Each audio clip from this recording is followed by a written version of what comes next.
You're listening to the Extra Magic Hour, brought to you by Walt's Apartment Productions. Join the team in the studio as they bring you the spirit of Disney, Universal, and theme parks beyond through park news, history, and tips and tricks to make your next theme park vacation even more magical. Hey, what's up, everybody? We are back. We are We are under the weather, but we are back.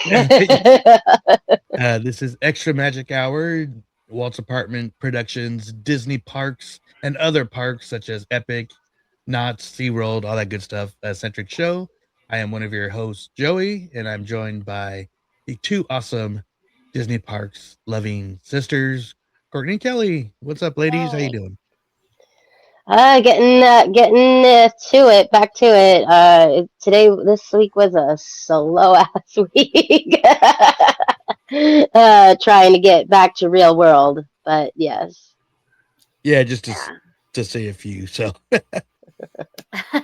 right. Yeah. You know, last week we were in Walt Disney World, so we were just trying to catch up on sleep and some of us got sick and just trying to catch up with real life again. Yeah, and a little bit of that plane crud, and I don't know about the weather down south, but like it's been, we went from 70s, 80s, rain, sun, all that good stuff to down here, or in Sacramento, at least 40s and high 30s at times. So we went back to sun. It's hot down here. It's been like 75, 80, but it's felt like 40s because I've had the chills all week. Well, at least Kelly has. Yes, I've had the chills all week, but we're getting through it. We're getting back to it. Nice. Well, speaking of getting to it, let's get right into it. So this show is going to focus heavily on our recent super duper 9-day Walt Disney World trip, including Epic Universe. But there are a few news topics that we want to hit on. So I'm sure we're going to talk about the first one on the live coming up. But as of yesterday, when we're recording, sorry, I'm getting used to running the laptop and everything again. But one, Dick Van Dyke celebrated his 100th birthday. And of course, all the Disney parks, every Disney site, and not even Disney, but just Hollywood site. I mean, he's been around, with the Dick Van Dyke show and movies and stuff, but celebrated his 100th birthday. He made it. So, and he did. He made it to his 100th. Happy birthday, Dick Van Dyke. Yeah, our Bert, and are just fun-loving, all around good guy. Yeah. And if you're not watching on YouTube, I mean, the Disney parks posted this amazing photo of him with Mary Poppins, but holding a chimney sweep silhouette cutout that they do on Main Street. So it was very, very sweet. Oh yeah. I don't think that's from this year, though. No, I think that looks like if you look at this post to the side, it looks like the Diamond celebration of the 60th. So this was from his 90th birthday. Of course, Club 33. But yeah, he looks really good there. He still looks good, but he looks good there. Yeah. This is him doing the candlelight processional. Oh yeah, that's right. He did do candlelight one year. Yeah. So like I said, I'm sure we're going to talk a lot more on the live, but we got it. We love. Happy birthday, Dick Van Dyke. I was going to say we love Dick. You have to be specific. We love Dick Van Dyke. It is early, but coming up, something that we are excited for, even though we won't be going because we were recently there. I'll let the ladies start with this, but we got a lot more details on the Festival of the Arts coming to Epcot just next month. So a lot of new details popping up. I don't know if somebody wants to talk about some of their favorite things that they mentioned. Festival of the Arts is festival dedicated to all of the arts, including singing, dancing, performing, art, photography, just all kinds of arts. And they have everything at Epcot. And yeah, there's so much to see. Courtney, what's up?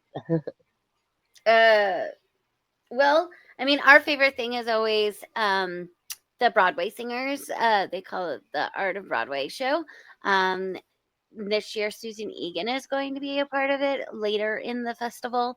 But they always have the best of the best Broadway singers performing different Disney songs from the different Disney shows. I'm sure they'll include Hercules this year as well because it's been doing fairly good on the West End. I want them to bring it here. Yeah. Yeah, but the big thing this year is that they're going to have a bunch of things dedicated to Lorcana, and Joey knows more about that.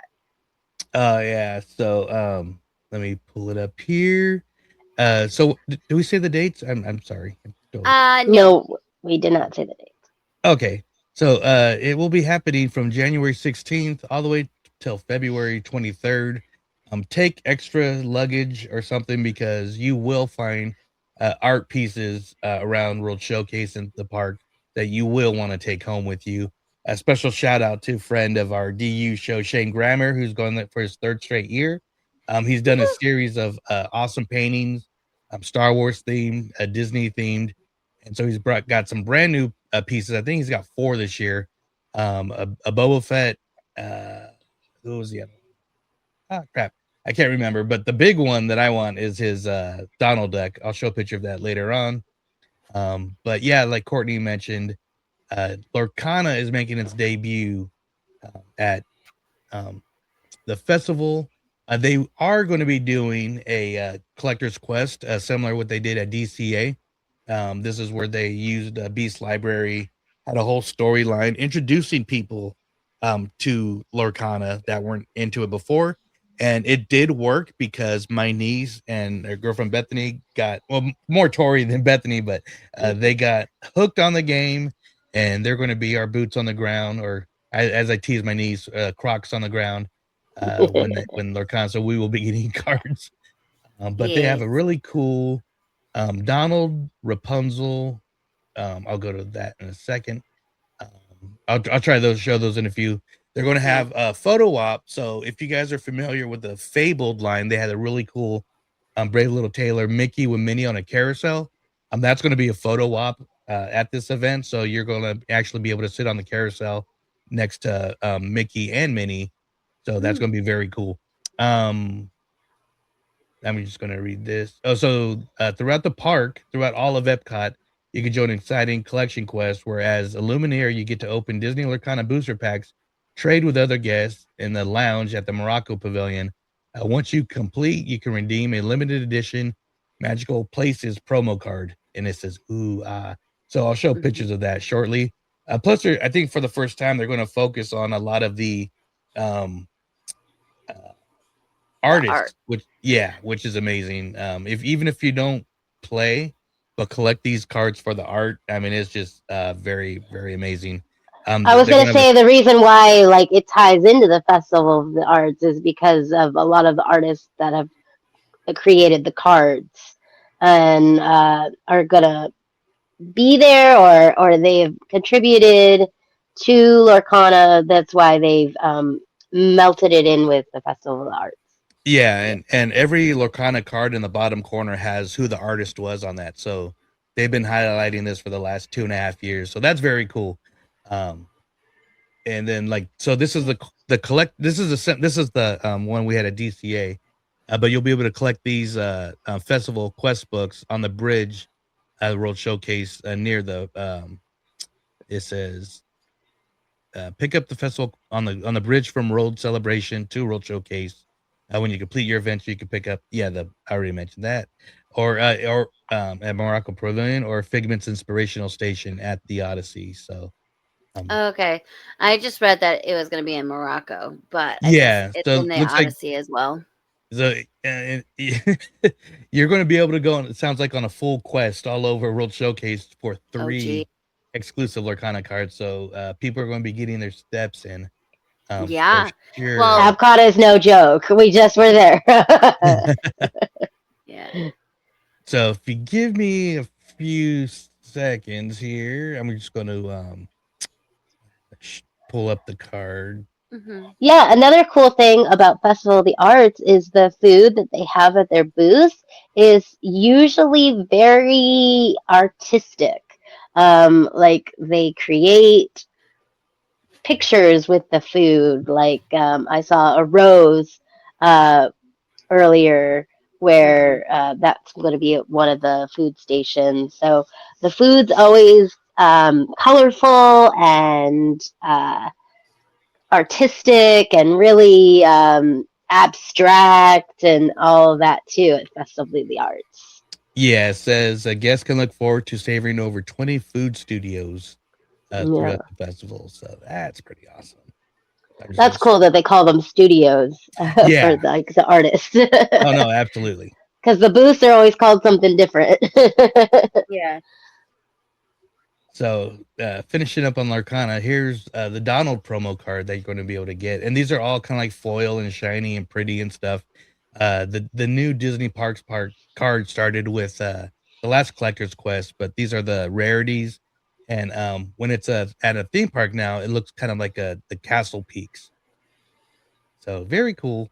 This is the Rapunzel, beautiful card again. And like I said, you can see the artist name and stuff on the bottom here.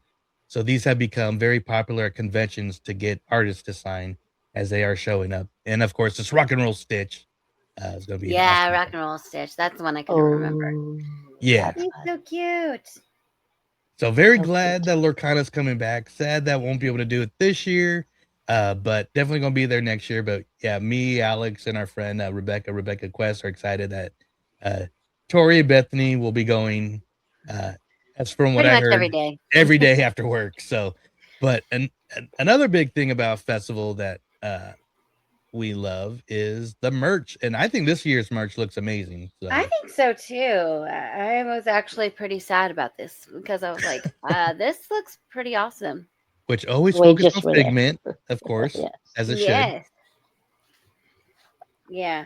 I love the Spirit jersey, especially like the Festival of the Arts little like paint splash. Like it's neon, it's darker. I love this. Like this would be definitely the line that I would be buying. Yeah, we might be there one day. Who knows? Yeah. So they got a Spirit jersey, Figment plush, ear headband, and more. Ears and a baseball hat, an ornament, a plushie. Oh, the ears are cute. Yeah, they've got those like round like Loungefly bags. A quartz skull water bottle. Oh, the cup is cute too with Figment as the handle. And I love on the ears that it's hard to tell because of the shine, but the little medallion in the bow is a Spaceship Earth. Oh yeah. Yeah. So. And also they're bringing back the like photo ops that you can be in the paintings and stuff like that. So yeah, very fun at the Festival of Arts all around. And they're doing the paint by number like murals again too. So being that this is the shortest festival at Epcot out of all the ones they do, this is still like look at that. That's so cute with the penguins. Like you could be in the chalk painting. That's so amazing. And again, happy birthday, Dick Van Dyke, because that's the Jolly Holiday scene. So absolutely. But yeah, like I said, this is the shortest festival out of the ones they do, but still my favorite out of the Epcot festivals. So yeah, we've been to this one and the Flower and Garden and now Festival of the Holidays, even though we didn't really do much at the Festival of the Holidays, but I would say we haven't really done much at the Flower and Garden or the Festival of the Arts either. No. We always intend to do the festival stuff, but like we never really do. Just usually we have like one day there. We definitely need like a day where you like just go hard on the rides and then another day where you just do all the festival stuff, because like I swear, and I know we'll probably get into it, but like even though we were at Epcot all day long, it seemed like we never hit a time right where we got to see any of the storytellers out. So like I was kind of sad about that. Yeah, we didn't. I know we and again we'll talk about it, but we could have easily done like this park 2 days, but I know one of the big discussions and planning was how many Disney park days, and can we squeeze in Epic? And I'm glad we squeezed in Epic, and we'll talk. Like I said, we'll bring that up. But if you're going, let us know. One thing I'm contemplating doing during after the first of the year is actually doing a show, DU dedicated to the Festival of the Arts, but maybe bringing in a few artists that I'm a fan of that are going to be there, and hopefully a little kind of artist. So, but look for that coming soon, and let us know. But one more thing before we get to, no, we got two more things, but one more thing that I always like to share is anytime Disney parks kind of do a little honoring military families. And over the last several years, actor Gary Sinise, from Lieutenant Dan, Apollo 13, so many movies. He's such a big supporter of just our U.S. military and troops, and has the Gary Sinise Foundation, which actually, I don't say it's like Make-A-Wish, but basically they fill up a couple planes from around the country and fly families, and mostly children, but now they've been kind of doing the whole families who've lost, a parent or, guardian overseas or during the military, but they fly them to Disney World. And this is the first time I've seen this, but it looks like Disney, because they always do this, but they actually have a thing where they have a parade for the families and the employees. Let me just shut up and you guys go watch this, Okay. And don't mind me tearing up, because that's what I always do. So here we go. Walsh Weber, and I'm a show director with Disney Event Group. Snowball Express is the event that we wait for all year long. It's the most rewarding to be working on this behind the scenes. The Walk of Gratitude is the moment when we want to really recognize our fallen soldiers. And we have all of these volunteers that line Main Street, and as the participants are heading their way to the castle, they get a huge cheer recognizing everything that the families have gone through and lifting them up. My son-in-law is a fallen soldier, and my daughter is a single mom. And this event opened my eyes to all the possibilities that are there for her. One thing that I want everybody to feel is that they're loved. And we love making magic at Walt Disney World and making them feel happy. And for just one moment, forget about all their cares and make those magical memories. That's what's most important to us. I think that's awesome. And I didn't want to do anything to share that other than just to share it, because it's just around the holidays and stuff. So I'm very glad like foundations like that and Disney do stuff like that. So no, it's always great to see that happen, and I'm glad that like after Gary Sinise, like, because he's been doing this definitely like all the way back to when he played Lieutenant Dan in Forrest Gump, right? Believe so, or shortly after, but yeah. So like he really like took that part to heart and was like, no, I really need to do something.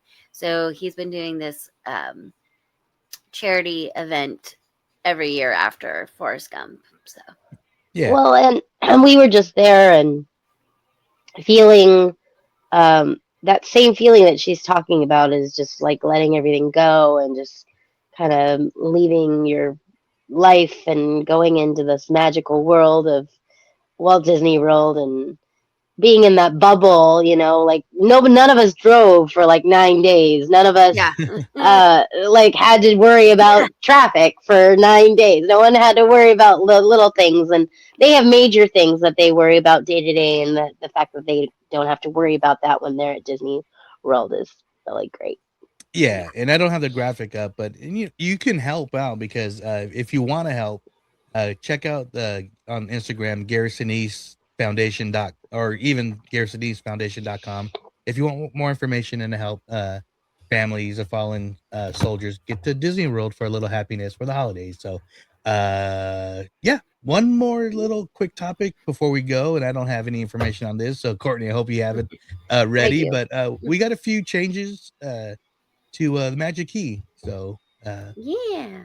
So apparently, all keys will be available for purchase again starting January 13th. But the enchant key, if you have that one, if you already have it and have renewed it for the next year, you'll be able to use it, but you can no longer buy it brand new because they are retiring that one, likely with like the dream key. Even though this is not for any like lawsuit reason or anything. They just decided that the enchant key, they could make it better, I guess. And so you'll no longer be able to buy the enchant key. It is now the explore key. And it will be available beginning January 13th with the rest of them. The explore key will replace the enchant key, and like they said, you will be able to use your enchant key until it expires, but then you'll have to either buy the Explorer key or upgrade it to one of the other keys.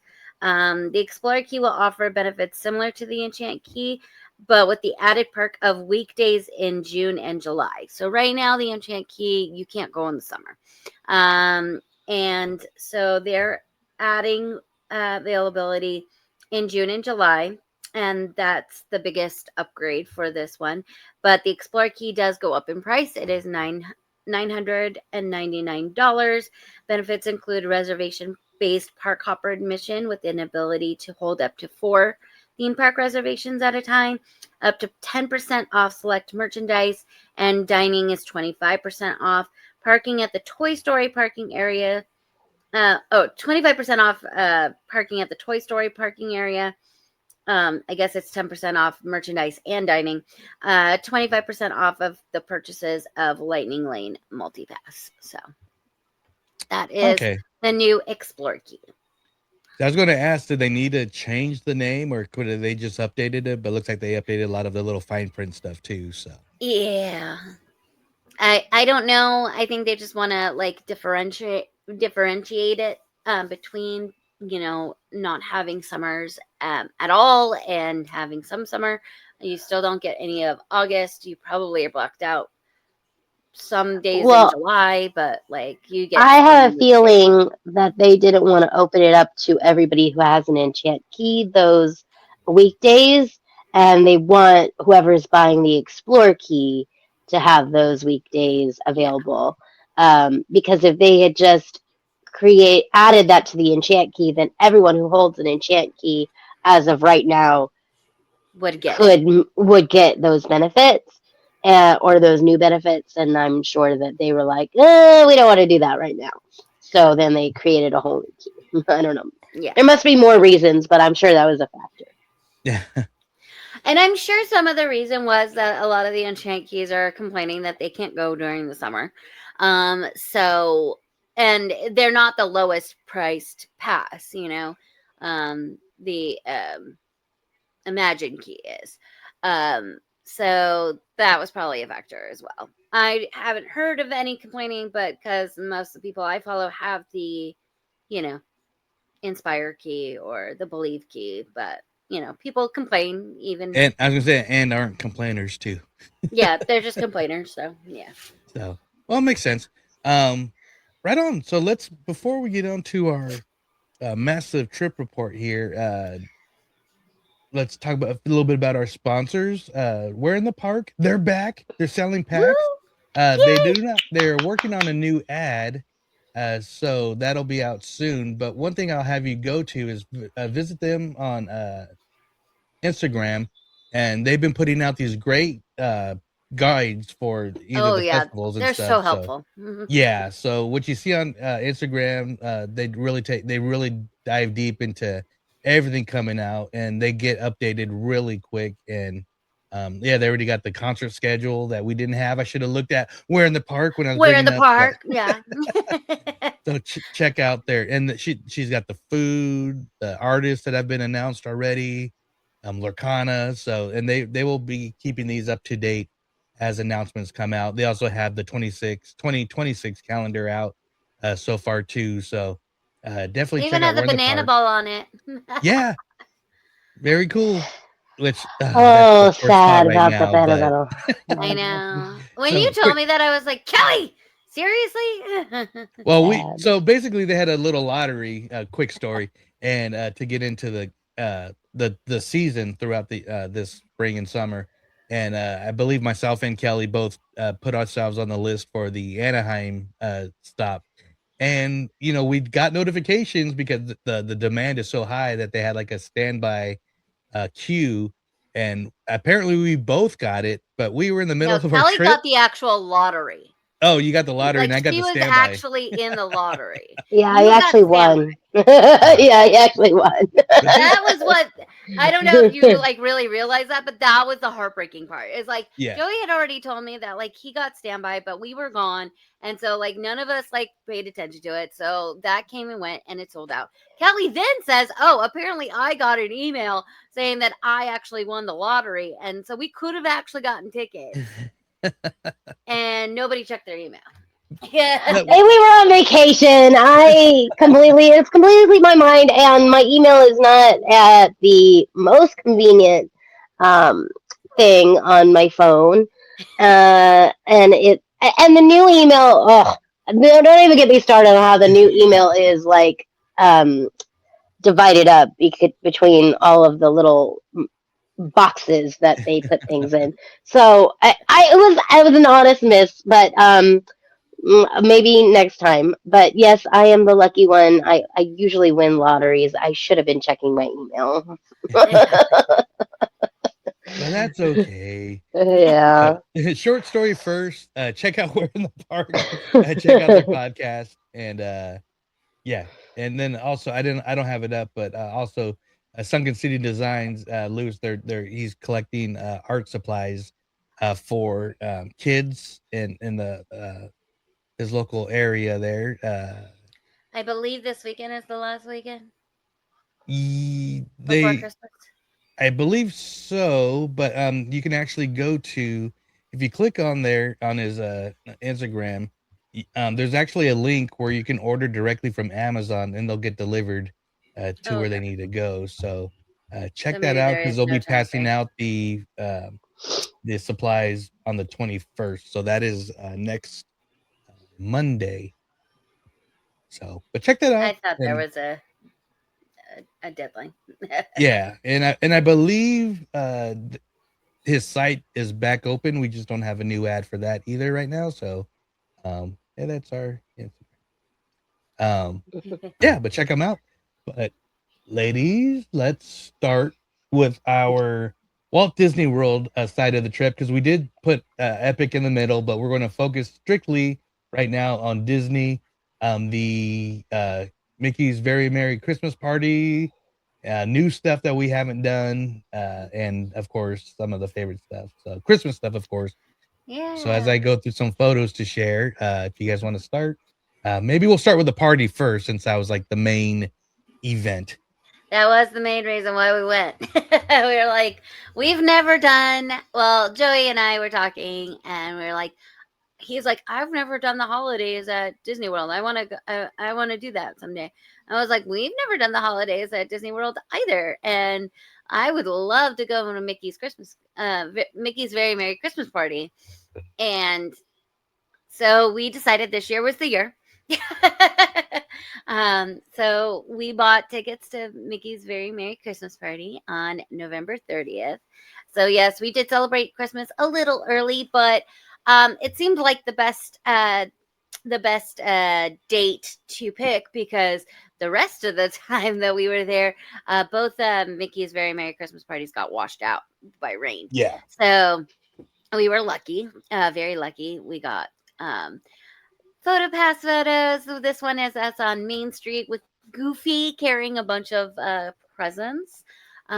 We did get to see the fireworks and the castle stage show and the Once Upon a Christmas Time parade. And we did buy all the merch there. Me and Joey got spirit jerseys. I got an ornament and the matching ears, although I did not wear the ears this night. But One thing I loved about the main street, especially at the end, was it was nonstop snoping. Yeah, nonstop snoping, and there was like you could take a picture like every 5 feet. There was a photo pass photographer. It was great. And I thought this was a magic shot, but I forgot they had the castle show going on as the park was closing. So yeah, this is like perfect fireworks. Yeah, it looks so cool in the background. I didn't really realize that until like right now. But I did hear the photographer. She asked him like when she was talking to herself, and she was like, "Did I get the fireworks?" And she's like, "Yes, I got the fireworks." So I was like, "Oh, cool." It was a very cool shot. Yeah. And love seeing the snow falling. I mean, it's real. It's not digitally enhanced. No, it's not digital. And besides the parade and the fireworks and the castle show, some of the rides are also Christmas overlaid themes. So we went on the Jingle Cruise, which is Christmas all the time. It's not just during the party. But then during the party, Space Mountain has a Christmas song that you ride to, and it's red and green inside. It's very fun. And Mad Tea Party becomes Christmas. And so does the Tomorrowland Speedway. But we did not do those two, but we did go on Space Mountain because that was a priority. It was really hard to do everything. Yeah, Monsters Inc. Laugh Floor had a Christmas overlay. It was so cool doing Jingle Cruise because I missed the first year they did it at Disneyland. I'm like, that's kind of ridiculous, and I was busy doing other stuff, and so I didn't get to ride it. Then didn't make it to Christmas the next time. But then I'm like, all right, I'm going to do it this year, and then they got rid of it. So it's just like So the fact that I know I want them to bring it back to Disneyland. I know well, I don't know. They did it 3 years in a row, and I think every year they kind of upped their like decorating, and it just kind of looked like Christmas threw up. Like seriously, but like in Walt Disney World, they did a pretty good job. Like it was very well spaced out. I think in the ride, so they did a good job. Oh, absolutely. And of course, we had to get some Christmas cookies. Yes, we did get Christmas cookies. We got like a red velvet cookie and I think a chocolate chip cookie. Just a regular chocolate chip cookie. Yeah, I can't remember. And we did we did get the soft pretzel that looked like a snowman. And the drinks, we got the hot cocoa, we got the apple cider, and we got the cranberry juice for the cookie stroll that they were doing. I wanted the eggnog, but we were running out of time. Yeah. But we hit the time pretty good, though. I'm sorry, I'm trying to find some videos. Especially since we did get to ride Tron again. So we did have a full day at Magic Kingdom where we did Tron and like Country Bears, but we were able to ride a Tron with a shorter line.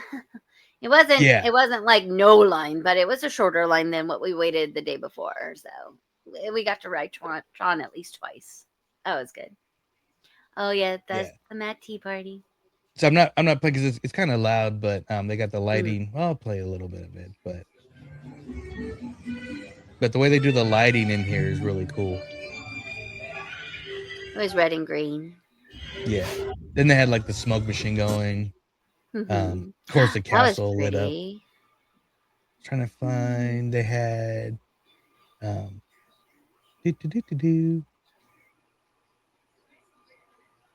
Oh, mind our.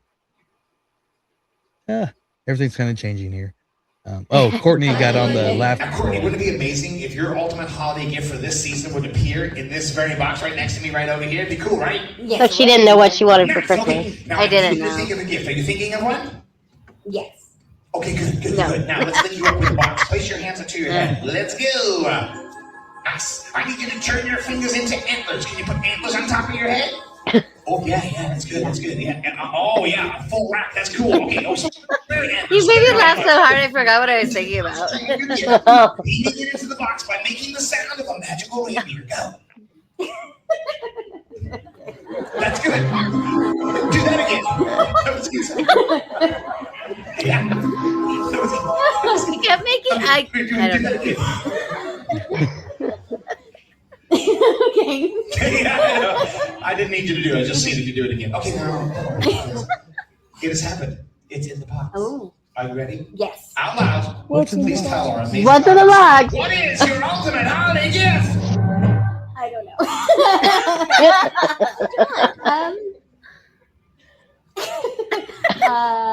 A shirt. A shirt. Yes. I think you meant fruitcake. Fruitcake. Okay, wonderful. Nice. It was gonna be fruitcake anyway. Maybe it is a t-shirt. Let's open up and see what's in here. Let's see. We got a.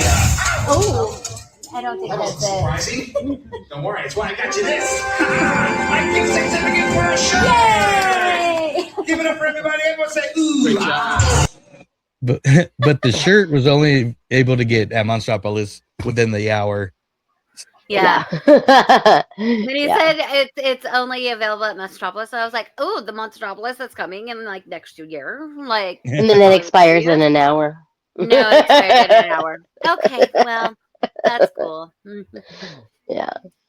But I thought I had a video of Space Mountain, but I probably have it on the other camera. So. Yeah. Should be on the You People did. Mover, or I don't know. Yeah, so you couldn't take video obviously inside Space Mountain, but I saw video before we left that somebody posted from the People Mover. You can see it, and so I did, and you could, and it was pretty awesome. So When we Yeah. he'll post it. I know you posted it on Yeah, I think- the Instagram. Instagram or stories or something. It's on here somewhere. I'll find it.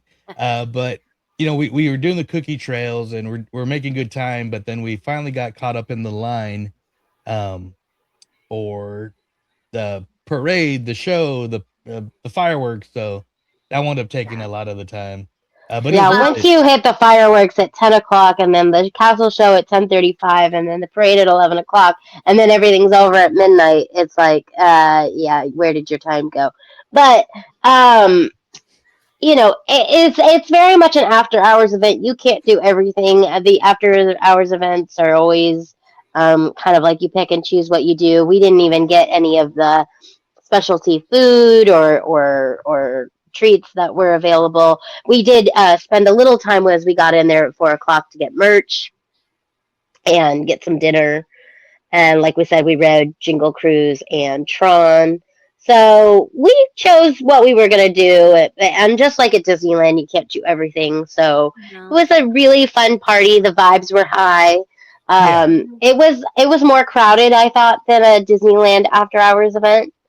Or it just felt a little bit more crowded than on a Disneyland after hours event. But we're kind of used to annual pass holders going to those events and it just kind of being chill vibes. This was not really chill. and not in a negative way. I mean, it was No, people were there. no. They're having fun. We were having fun. Right. There's a lot going on. I wish they would bring back an after dark Christmas event. being that I didn't do the one, but I did find something though. Yeah. So, What did you find? Did you I find found your Space Space Mountain? Oh, good. so this is Spacebound from the People Mover, and it's basically like you're going through a whole Trans-Siberian Orchestra concert and a roller coaster at the same time. So, I mean, it is rocking in there. It is loud. It was is so cool. fun. I still don't like Magic Kingdom's Space Mountain, but that's for a No. different show. Yeah. It's hard to get. It's like in and out of those Matterhorn. seats. Yeah. Oh my gosh, I had a hard time getting out of those seats. Yeah. Matterhorn. The stage show I thought was awesome. That was a highlight for sure. Everybody says the stage show is incredible, and it really is. That was my favorite. Is the stage show and the parade. I thought the parade was okay, but being that I was trying to record it, I didn't like it that much because I didn't have a good recording view. But this show was awesome, and I loved the Christmas fireworks, especially like presented by Minnie Mouse. Yeah.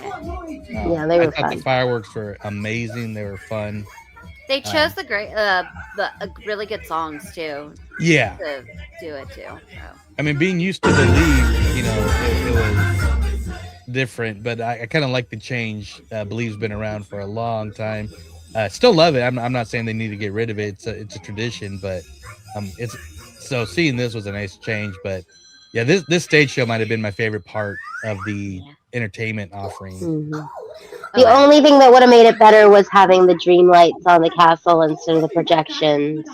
Yeah, that was my whole. I had no idea they have not been there since 2017. They haven't been there. I knew that, but I miss the dream lights so much. But okay, I'm glad we still have the dream lights at Disneyland. I really hope they never take them away from us. They're the kind of like the icicle drip lights on the castle. But yeah, the Cinderella castle and the dream lights was always the most gorgeous thing that I'd ever seen. So I was really disappointed that they don't do it anymore. But the projections were cool. I felt like the stained glass effects and the Christmassy effects that they put on the castle is still pretty, but it's not as pretty as those dream lights. Yeah. I mean, for me, the highlight. I mean, I really like the parade. I mean, we see it every year on Christmas Day, because that's the parade they show on TV. They don't show Christmas Fantasy. They show Once Upon a Christmas Time. So to see it in person finally was really, really a great highlight for me. Yeah, especially with the cat. I mean, I love seeing the parades and seeing their Cinderella castle in the background. Just like, it's in the background, but it's so big and taking center stage. And like, if you weren't filming it, we did really have a good spot to watch. We did, yes. Yeah, I had a blast watching the parade. They were so cute. A lot of great time, and I mean the merch was really good too for the party. Yeah, the little reindeers on it, and Chip and Dale was very prominent in their merch this year. It was very cute. Yeah. And as long as the line was for the exclusive merch, it actually went by really fast. It did. It stretched I was from surprised. throughout the Emporium. It did. Yeah. And their Emporium is much bigger than our Emporium. I mean, we have a pretty big Emporium, but theirs is much bigger. So the special merch was like in the middle of the store, and it spread 2 rooms past that. Like it went all the way to the $29.99 shirt wall, which is 2 rooms after the special merchandise room. Yeah, so but I think it actually went to like the kids' room almost. I think it went to the kids, but I don't know. No. It was a long line, and this wasn't to like check out. This was to actually like pick out your special merch. They didn't, and they didn't have a whole lot of options. So like, if you didn't like anything, you shouldn't have gotten in line. But but it was pretty cute. They did great, and I mean, I have it on my other camera. That's why I didn't show it here. But even the entrance to the party, they took you through the bypass line, which was completely decorated as like a Christmas avenue. They had inflatable candy canes and stuff. They had a DJ. They had Snope. They had people as elves. They had just a lady greeting people in a sleigh. Yeah, they had the gingerbread man. They had I don't know, were they snowflakes or angels, but on stilts? They were snowflakes. Mm-hmm. Okay. They were snowflakes, yeah. And they gave you a peppermint marshmallow and your special ornament that you got for the party. It was a really good vibe to walk into after check at security and checking in. Because they're still clearing people out of the park, so everybody in there is specifically. Well, this was in the mix-in time, so you could get in at 4 p.m. So but everybody in the bypass was going to the party. Yeah, everybody in the bypass was going to the party. So a lot of fun. Cool. Would you guys? Dumb question, but would you guys do this party again, or would you do it again before doing Jollywood Nights, or would you want to do Jollywood Nights first, or based on people's reactions? I feel like if we were going again on Christmas, we would probably prioritize Jollywood Nights because we'd already done the very Merry Christmas party, but we would definitely do the Christmas party again because you don't get the fireworks, you don't get the parade, and you don't get the castle show unless you go to the party. And that's like quintessential Christmas right there. That makes sense. I would say the same because I love this event. I know I've only been probably try and do both, and like probably the next time we do Christmas there, we probably would just stay on Disney property and do both. You know what I mean? Yeah, that makes sense. I don't know. When we talk about Epic, it'd be hard not to go. It's hard not to go when you're there. Go to a Universal property. It'll be hard not to go when you're there, but we'll talk about that in a minute. Well, it sounds like we all give the Mickey's Very Merry Christmas Party 2 thumbs up. 2 thumbs up. Yep. 2 thumbs up. Easily. So, moving along. Also, Stanley, you had 3 thumbs up because, you know. Mm-hmm. Oh, yeah. I forgot. I got the. There it goes. Yeah. Right. Yeah. But we also, not just for the party, but we also did some new stuff since we were all kind of at the Disney World Resort at the same time, the last time for each of us. So, what were some of the new things that we were excited to do that we hadn't done before? Well, let's go park by park because there was new stuff in all of the parks. All of the parks. Yeah, so let's start with Magic Kingdom since we did the party there. Yeah, so in Magic Kingdom, obviously the new thing after we left was Tron. It opened up right after we left in April. We were there that year in January, I believe, and it was just going to open up in April.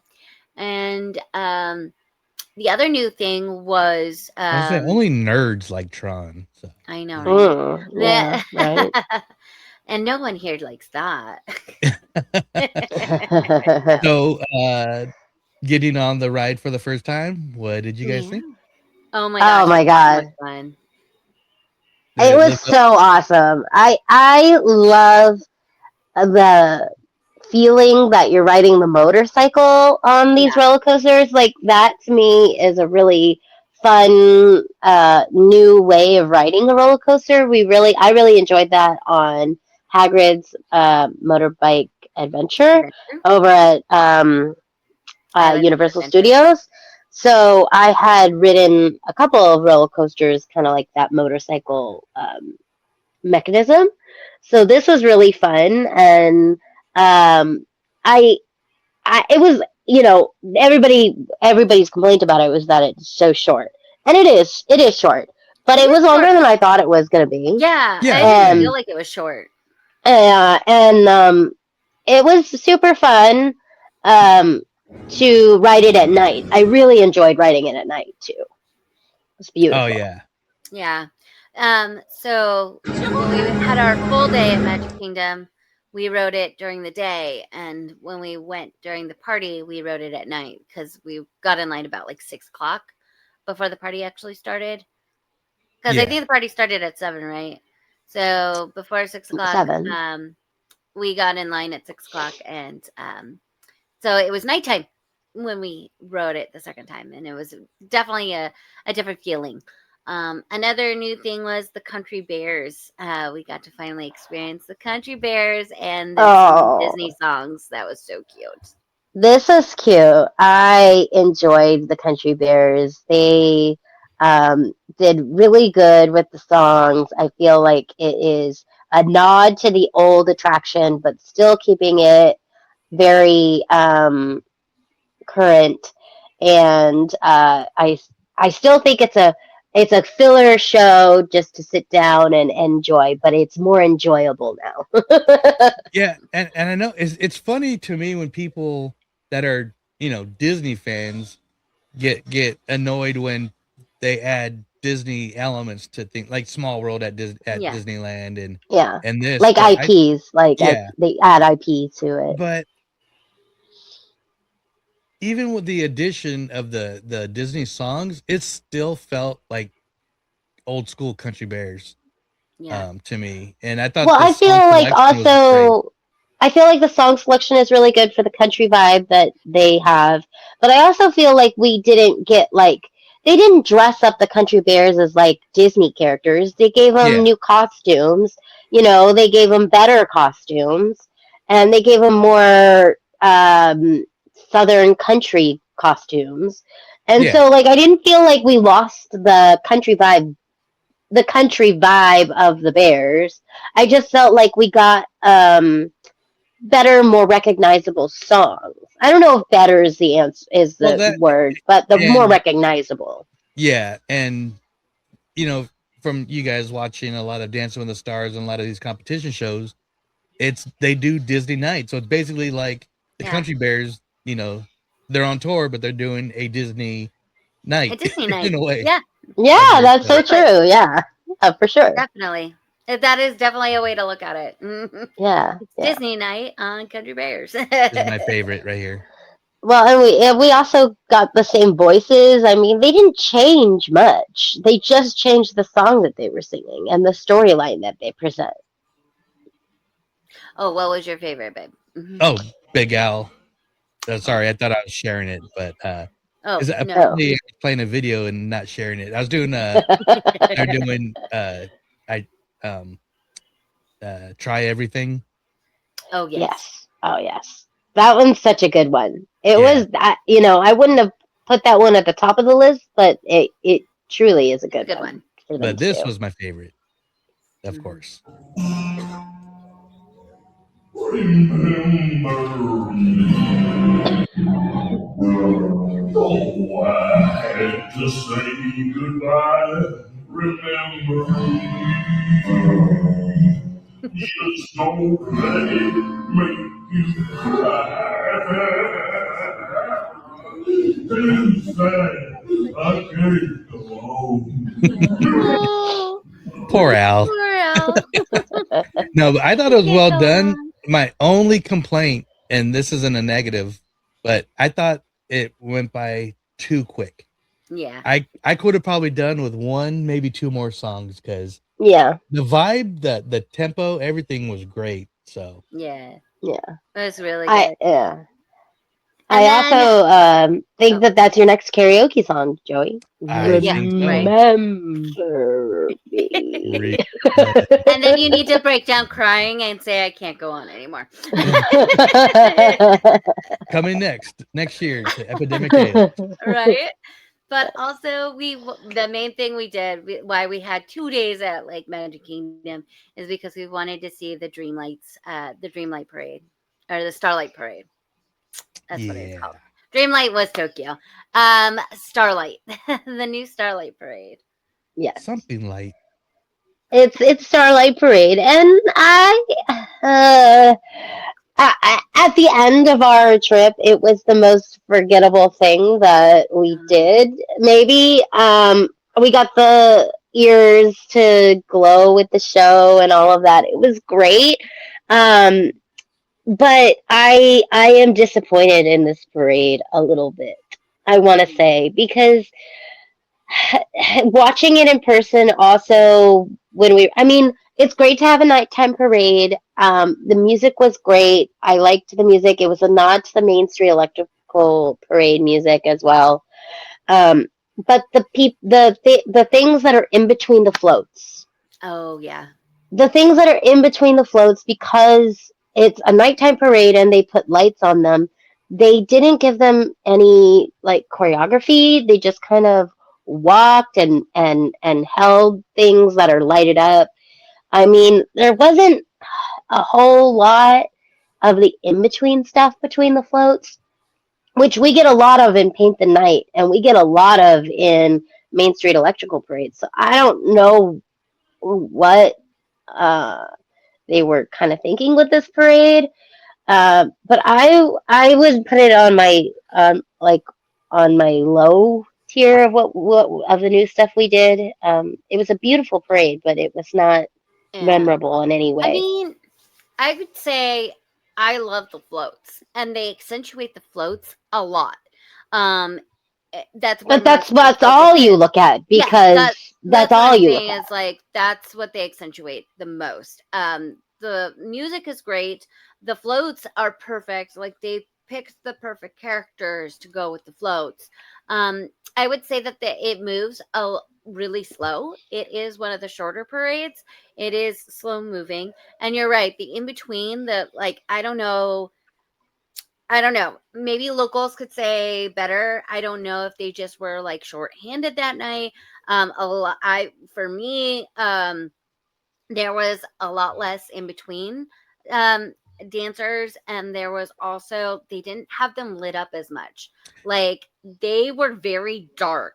I was going to ask, And wasn't so, one like all pitch black? yeah, Yeah, and they were there was just like one. they had like lights wrapped around them, and they were supposed to be like wind or something. I don't know. Something It like wasn't like it wasn't like we had big characters in between the floats or characters on the ground talking to the audience or whatever. It was I like think the we only one was had Tinkerbell in front of the Peter Pan float as yeah characters interacting with the on the ground audience on on the the ground. ground. Yeah, everything else was on a float.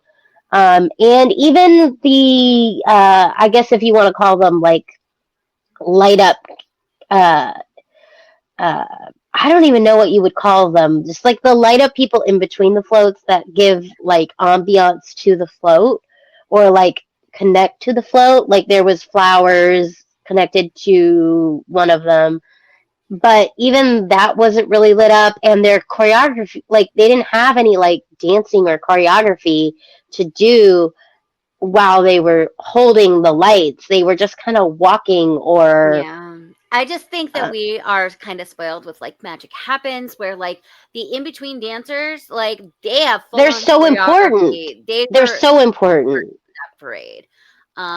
I mean, we might be nitpicking it too much. Because like I said, it's a great nighttime parade. I just wish that everything was lit up and not just certain aspects of it. Yeah, I did see a couple people review this parade, and they weren't too thrilled with it either. And I was like, oh, they're just kind of being a little negative, or they're just kind of, whatever. But I actually think that they're not. This parade could be so amazing. Because, like you said, the floats are like 10 out of 10.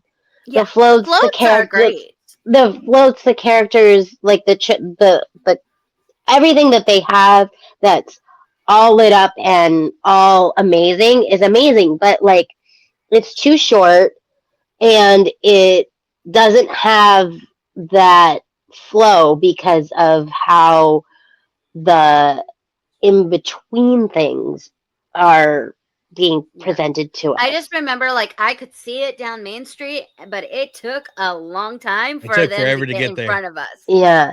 Well, and then like the kids, because there was a couple kids sitting next to us, because it was a very busy day for a parade to happen, and there wasn't a whole lot of seating, and so there was some kids next to us, and like while the float in front of them was going by, they were already moved on to the next float that was coming through. So it wasn't like they were trying to get like the attention of the parade float in front of them. They had already seen that one come for the last 2 minutes, and they were already on to the one that was coming down the street. So I don't know. I think that this parade needs to be tweaked a little bit. It's no paint the night, but it was a really No, good parade. it was. Like, Yes. It was beautiful. all right, But that is for Magic Kingdom, and then at Epcot, we let's were go at to Epcot. Yeah. And what was new for us at Epcot? Well, Not we were really there for the festival. anything. Oh, Geo 80. Oh no, Well, I'm I sorry. was We gonna didn't say, talk We about had a Beacon ton of Barrel. things that were new at Epcot. We had did. Test Track, Moana. Let's talk about that. Wait. We have to go back to Magic Kingdom though, because we did not talk about Beacon Barrel. And Oh, we Beacon did. Barrel. Yeah. We did have This is gonna be a long reservations show. at Beacon Barrel. I told you. So We might have to split this up into two, but We might have to save Epic for the next show because, like, we're not even halfway done with Walt yeah, Disney World. we'll do that. So next episode will be our Epic Universe, because that's a 2-hour show on its own. Yeah. Yeah. But so Beacon Barrel, this is the pirate themed lounge in Magic Kingdom. What did you think, Joey? Because I know you were really excited about this. Yeah. So first of all, I'll just start with this, that I mentioned this to you guys at first, but it has nothing to do with the bar. But I was a little underwhelmed, but basically because it was the three of us, then Tori, but because her and Bethany made reservations at a different time, which this is the first time they were actually able to get in. So Tori had the best seat at the bar. Bethany was around the corner from us, but through a wall. So I was like, I want to experience this all, with Together. everybody. But, once, we had a great waitress or server. Everything inside was amazing. Decoration, they did a really ambiance. good job. Yeah, it's a pirate bar that I would always want to wish I was at. So, the experience in this bar was very fun. We got 45 minutes. I had made a reservation. Yeah, I had made a reservation for us, and it was very hard to get. And then Tori and Bethany, they worked out their work schedule so they could come. So they were able to kind of toggle and get a reservation for one each. So yes, we were separated.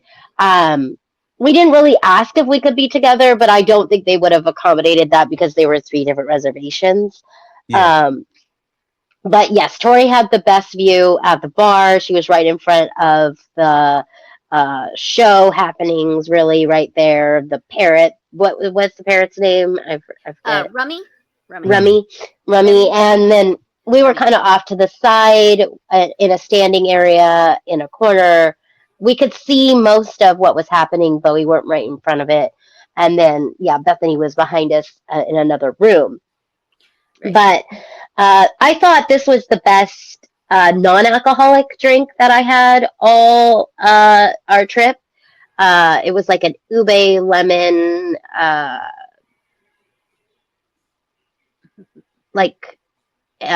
almost like a sparkling water type of thing. Okay. And your drink came with like a small dessert too. Oh yeah, right? It came with a vanilla cake pop thing, a chocolate fudge ball, and caramel popcorn. Yeah. Do you remember what you had, Courtney? I had I think it was like a pirate punch or something like that. I want to say. But I know Bethany had the siren song, which I was like toying with, but I forgot what was in it. But I think it was it was kind of like an adios. It had a mixture of everything in there. Oh, okay. Like a rum punch. Yeah, rum punch kind of thing. Then I had the Barrels Ablaze, which was a Jack Daniel's based drink. It was a specialty Jack. I can't remember what. I don't know. It's one of their middle line, but it was really good. I had a little bit of spice to it. I didn't get the pirate drink, but I've heard that drink is not as good, even though it comes with a mug. They say it's too sweet, which I've had that happen to me in Oga's, where you want the mug, but the beer that came in it was just not that great. Yeah. And here we're drinking a local Florida beer, which I like to do when I'm on the road. But we were taking a picture. Then our awesome waitress just jumps right in the picture in the middle of it. Yeah. Well, we kept disappearing, so she kept coming by looking for us because I went to the restroom. Joey went to go visit Tori where she was. So she's like, "Did you throw all of them overboard?" And I was like, "Well, they like to meander." Tori and Bethany. Yeah. So but we literally on the other side of this wall from Bethany. Yeah. But it was fun. Definitely a good experience. And but if I think, like the experience at Oga's Cantina, then you'll like the experience at Beacon Barrel. It's like that. Yeah. There's things happening in the main room, the map room, the mermaids sing, and then then all the waitresses and servers kind of come out and everybody does yo ho yo ho. It was a lot of fun. Cover your ears. Don't listen to the siren song. Yeah. They'll draw you in. But no, I thought it was great. A lot of fun. I would like to have something same but different at Disneyland. Now that I love those 45-minute experience lounges. I know it's a pain to get the reservation to get in, but I love going to Oga's. I think it's a great experience. Now a whole lot of people don't like that. A lot of people were complaining that there's just standing room only. I think there's like a viral like TikTok or something like that saying like, I had a reservation and you're making me stand. Like, I should get a booth or something like that. I don't know how it goes, but like, it's been a viral like TikTok, and a lot of people have been complaining about that. But you need to know what you're getting into when you go to these things. And like Oga's, it's standing room only for most of it. There are a few seats, but like, it's not guaranteed, and it depends on how big your party is. We had a group come and sit next to us, kind of like about maybe 3/4 of the way into our experience, and they were very unhappy with where they were standing. And the manager kind of came over and was trying to talk to them, and by no means did she accommodate anything that they wanted. Because that's not the way it works. They were fully booked and had no room to move people around. So, but they were kind of complaining because they couldn't see what was happening. They didn't have a chair, whereas some of the other standing little areas over on the other side have little stools. This is what the manager said, and I'm just saying what I overheard because this was not our experience and we did not complain about anything. But she said they said that they are currently ordering more stools, so there's going to be more stools in the areas that don't have stools, because we were in an area that didn't have stools. So they currently are ordering more stools. But the current problem is not the people that are standing. The current problem is the people that are in Bethany's room, because Bethany's room is almost walled off from the main bar area, so that they don't get to see like Rummy come out and talk. They don't get to see some of the things that are happening in that room. So they are currently talking to Imagineering on how to fix the imbalance of the rooms and how to make the experience equal for everyone in. Which will close it down for another couple months if they knock down a few walls. Exactly. Yeah, right. It'll go down for refurbishment when they do that. But I mean, currently in Bethany's room, you do get like the sinking ship in the bottle and stuff like that. And there are a few lighting effects. I'm not exactly sure of all of the effects that go on in that room because I did not get up and walk around. Joey, maybe you saw other things other than the sinking ship in the bottle. But I know she specifically said that happened. But other than that, a lot of the stuff takes place over the bar area. And like I said, there was one thing where like in the map room, it goes neon and you can say like, there's words that say beware. Beware. But that's about it. And I got to say this, if you're in an area where it's hard to see, like this is the view Walk from around. the wall. Yeah. That's what I did. Yeah. I mean, nobody's telling you have to stay in one place, honestly. It's just how much you want to invade other people's space. I was not in anybody's bubble here. Right. And if you can't stand, maybe make that a mention when you make your reservation. Yeah. When you make reservations on the Disneyland app or the Walt Disney World app, they always ask if you need to be accommodated for any reason, whether it be dietary, disabled or otherwise. Maybe make that a part of your party if you can't stand, because like Oga's, you most likely will be standing, especially if you're a small party. If you're a party of 2 or 3, you're just assume you're going to stand. Yeah. And I didn't see much of their menu, but I think they should have a little bit more options too. I know it's a quick, you got 45 minutes, but do a bowl of pretzels or do a bread. I think that will come with time, because it has come with Oga's with time, more food options, more quick bite things. But I think that with the more that it gets unpopular, or the more people go and it becomes less of a hard to get reservation, they will add more food options. Yeah, just little snacks, a couple shareables. Yeah, a pirate charcuterie. Ooh, yes. I like that. Is there anything else at Magic Kingdom? No, I think that was all the major. I think that was it. Things. Yes. I just wanted to make sure we touched on Beacon Oh Barrel. yeah, and that was a big thing. I got a T-shirt. Yeah, you did get a T-shirt.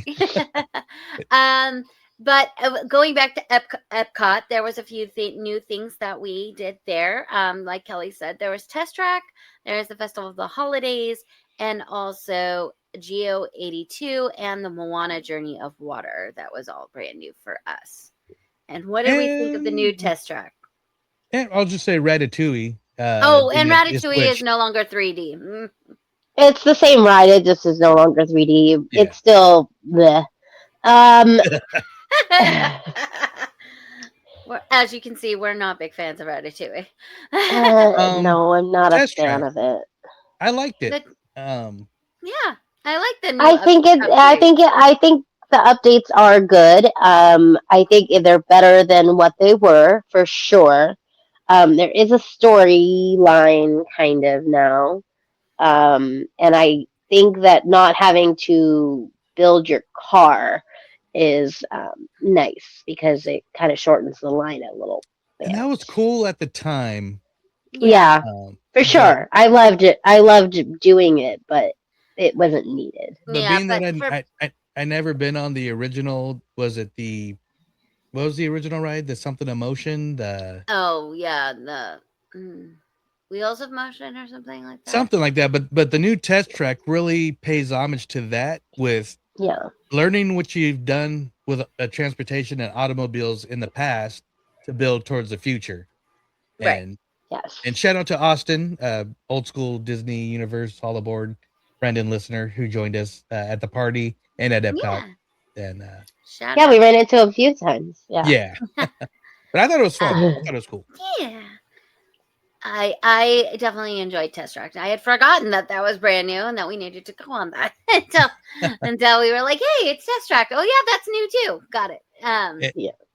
The Chevrolet / GMC car lot commercial that they're doing either at the end or even during the ride before you hit the high speed, you go around in the big circle and there's a bunch of cars parked in a circle. It's like, okay, well, geez, on this roller coaster, on this attraction, I feel like buying a Chevy. Right? Yeah, and I mean, like, people go to Disneyland, go to Walt Disney World, spend thousands and thousands of dollars, and then, that's exactly what you want to do, spend another thousands and thousands of dollars on a brand new car.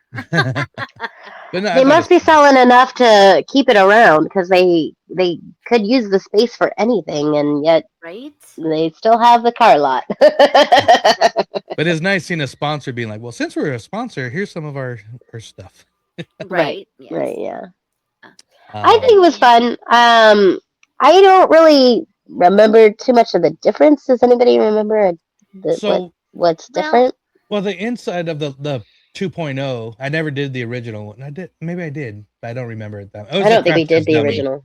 It was like the whole Crash Test Dummy theme. Yeah. But this 2.0 was you design a car and how does it perform, but the inside the show building was something at the time that I'm like, oh, they could turn this into a Tron ride because it looked like the grid inside. Yeah, oh for sure. Yeah. And that was pretty much it. But I like the story of this one. I thought it was pretty good. I think the bones of this ride is good because we have it in cars, obviously. Yeah. And it's really fun to get shot out and do the loop and all of that. Do I think that Test Track, I don't know. It needed an update, but I still think they could have done something with IP or a little different, but this is fine. It's fine. I think if they do another, maybe 10 years down the road, Chevy drops as a sponsor maybe, and they can do more IP themed, Wreck-It Ralph, Sugar Rush thing would be kind of cool. I was thinking that. I was thinking they're doing Cars in Magic Kingdom, so like I don't think Cars in Epcot is going to be very good. I think definitely a Sugar Rush. Because think of the scene where Ralph and Vanellope are building her racer. They're going through a whole thing, like but also like that whole like space thing. It's like it could be Commander, the uh Hero Duty. Oh, Heroes Yeah. Duty. Yeah. Yeah. Yeah, for sure. You said duty. like I said, it's fine. It's a good update. It's better than what was there before. I still don't think it's there quite yet. Like it's not like, oh my god, it was the best thing ever, but it's fine. It's a good update. Yeah.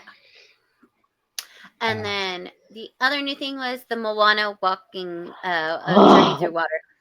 This was my favorite. I loved it. I loved it. And We did go you on know, at nighttime, so we did walk through at night. So oh, it was gorgeous. But Yeah, because all the It was water lit up gorgeous. and stuff.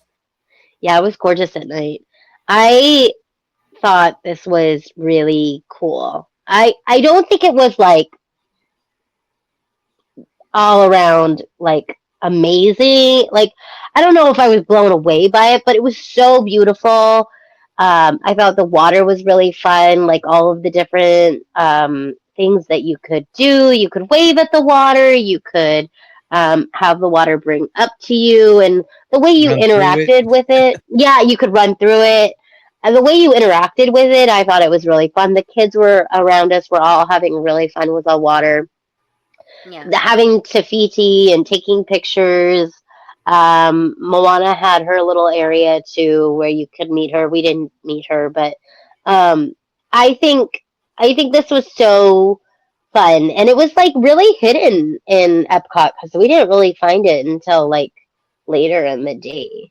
Yeah, because Yeah. it's high on the list, but we kind of, I don't say forgot about it, but it's kind of like out of the way No. until we were headed to Mhm. Geo. Well, Oh, yeah. there it is right there. Yeah. Yeah. But also, like, I feel like we did it at the right time because at night it was so gorgeous. Like The with pictures the really turned out really well. the pictures were really good, and then Spaceship Earth lighting up in the background of all the pictures, with all the Christmas themes on Spaceship Earth was really fun. All the magic shots that we got with different the Kokomora, and I got one where I was high fiving the waves. I really enjoyed this experience. So Maui bird. I don't the Maui bird. It was really fun. I was wearing Moana's, so I was all decked out in Moana. So I was really fun. It was really fun. Yeah, I thought it was really cool. This is something that, I mean, it'll be one of those you can easily do every trip. Oh Yeah. for sure. Oh yeah, like I will walk through that. I will walk right through that every time we're there. Like that's going to be something that I probably walk through, even if I was like, uh, just looking for some time to kill. If there was like some time between a ride or something like that, I would go in there and just kind of play with And the for water a those, little bit. Detail people, and shout out, we're in the park, friends that love to see the little Easter eggs hidden in plain daylight. There's a lot of like carvings in the rocks and Yes. wood of I characters. found Pua. Yeah, you found Yeah. Pua. Yeah. There was the young Moana up Mhm. with the wave, but so Yeah. even the carvings in that, I mean, I'm sure we didn't see half of what was there. I'm Right. sure. Because in the darkness, it is kind of hard to tell, but also they do hide them in the rock. Yeah. So, but then And well lit. oh yeah, they do keep it well lit, but it's still hard to see.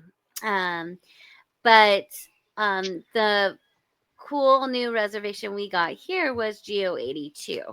What did we think about this experience? It was vastly different from Beacon Barrel. Well, I first mean, of all, it felt there is no fancy. time limit because we had to wait after the reservation. Don't even get me started on how many times I was supposed to get a text and didn't get a text. Well, somebody else got your text because they didn't. They were like, "What? What do you mean my table's wet ready?" I don't know. Don't even get me started. I'll start. For somebody who is a fan of crafted cocktails, I thought this place was amazing. And I'm not even getting to the view yet. But being a huge fan of Spaceship Earth and everything Epcot, everything, if you can see in this glass, this is Tori's drink. but had the design of Spaceship Earth on the glass, the silverware, the walls, everything. So I thought just that part was cool, but you can see the back wall where you ladies are sitting here. Yeah. The bar, they have this one wall down the hallway that makes it look like it probably was like old scrap of Spaceship Earth, but they make it look like I'll go back to that photo in a second, like this right here. Oh yeah. I'm sure this is part of it, but when they cut it out to make the bar or something or extra panels, it just makes you feel like you're attached to just the outside of it. The drink that I had, it was a tequila based drink, but it was delicious. I don't know what you guys, you had another, this is the view out to World Showcase from it. So with the light, these aren't fireworks. These are reflections of the lights that's above the the bar. reflection of the lights. Yeah. I had a apricot drink or something like that. I had a very sweet drink. It was a peach. Yes. It was a shortbread cookie thing. Yeah, that had an apricot on it or a peach or strawberry, something. I had a fruit drink. I can't remember what was on my little shortbread cookie. I mean, this definitely felt elevated from Beacon Barrel. Like, this is an adult bar for somebody who loves drinks and mixed drinks and well-crafted cocktails, like you say. They had a whiskey tasting for things. We had a very cool charcuterie board that we had. Yeah, the charcuterie board was really fun and was really nice. We had all kinds of cheeses and crackers and toasts and stuff like that. I felt like the vibe in here was really nice. Very nice. chill. Like I felt underdressessed. Yeah, it was very fancy. It was kind of like the way I felt when we were like drowned rats walking into Space 220. Yeah. But like you're in a theme park day, they know that, so it's not like too fancy. But the view is incredible. Like, I don't think you can beat that view anywhere. Like, they do have a fireworks package, but it is like you don't need to pay for the fireworks package. No, but I think that would be worth it for sure. Watching the fireworks from in there. And just throwing it out there, I've seen pictures of people at Club 33 with tie-dye shirts, so don't worry about the underdress. I thought we looked fine. Yeah, right. My drink, of course, was non-alcoholic, and their options for non-alcoholic weren't very fun, but they were very trying to be alcohol, if that makes sense. Like, it was a very herb forward, herbaceous, with like syrupy. They weren't very sweet. If you get what I'm saying, they weren't like just a bunch of juices mixed together. They were very different, I would say, like a very different non-alcoholic option. Like they were trying to be alcohol without being alcohol, or like a mocktail. Like they were definitely mocktails rather than juice. But we did find out, because I was wondering, was this like a brand new building or did they attach? And we did find out that this was actually was previously used for VIPs. Like a sponsor lounge. Yeah. It was, we heard it was a sponsor lounge. So it's nice that they kind of opened it up to us little people. Yeah. It was fun. And it felt like a nice experience. Like if you're wanting to get away from the hustle and bustle of the park for a little bit, like it definitely felt like we were in a nice restaurant in a quiet place where you could kind of talk to your friends and just kind of enjoy. Yeah, and yet you could see the hustle and bustle from afar with a yes, you could. And like, beautiful view. For somebody who, if you're a fan of just Epcot in general, and like I said, this whole Spaceship Earth, even like the bartenders and servers, their ties they look like Spaceship Earth and bow ties and napkins. It's definitely meant to be an extension of Spaceship. Yeah. And surprisingly, you could buy the Spaceship Earth cups, and they weren't that expensive. I think they No. were $27 a piece or something like that. And the ones that you could buy actually had etched in it GO82, where the ones that we had served had the same design, but they're blank. So it was nice that they threw that out on the ones you could buy. I thought, I mean, I'll definitely go there again. Yeah, in a heartbeat. Maybe try that bourbon sample. It's a nice lounge for a break. If you're in for like a nice relaxing break, it is a nice lounge. Yeah. And then the last thing we did at Epcot was we did make it a point to see the Illuminous show. The Symphony of Us. Our take is why did we lose Harmonious to get this? I agree. And we know why, but it's a stupid reason though. I really enjoyed Harmonious. I'm gonna put it this way. Harmonious, every time we saw it, and we saw it twice. I think we saw it twice. It was on Disney Plus. It was on Disney. No, it was on Disney Plus, and then we watched it in person, and each time it made me cry. It made me think about the way the world works. It made it made me so emotional hearing songs in different languages, and just bringing the feeling of Harmonious into a show. Illuminous, I think it's just doesn't have the heart.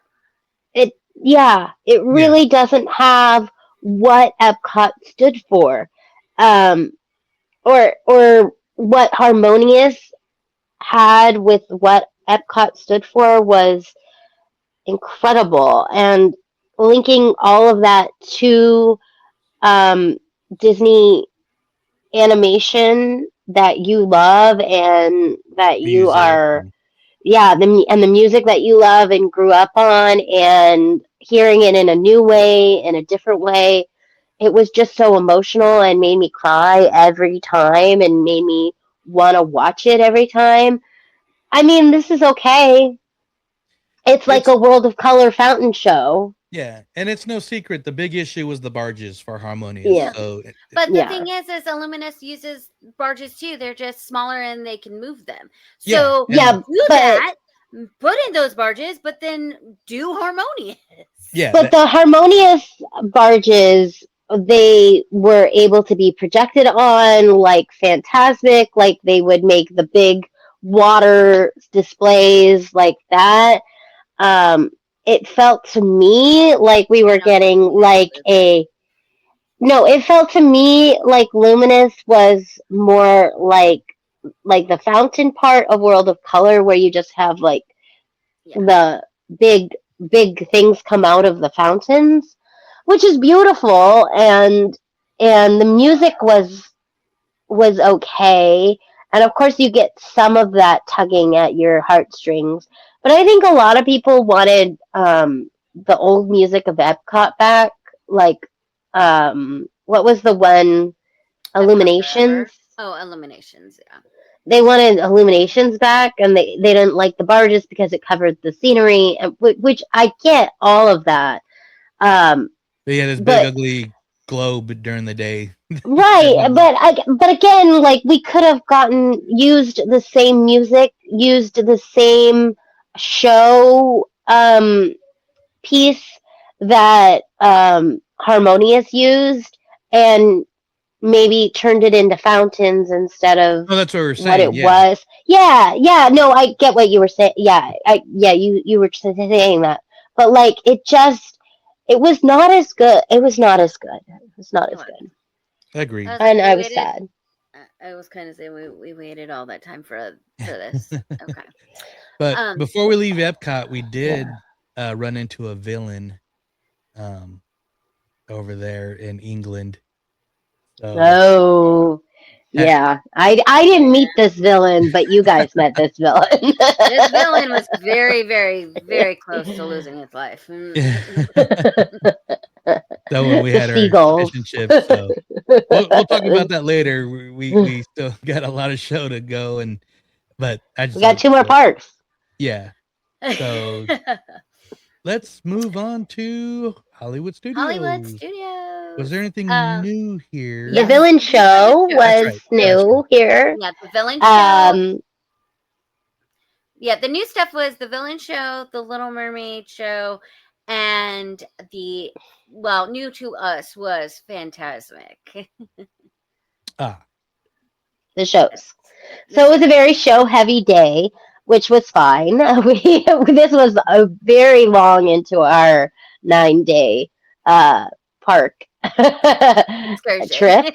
Yeah, so we went to the villain show, and what did we think of the villain show? I enjoyed the villain show. I absolutely adored the villain show.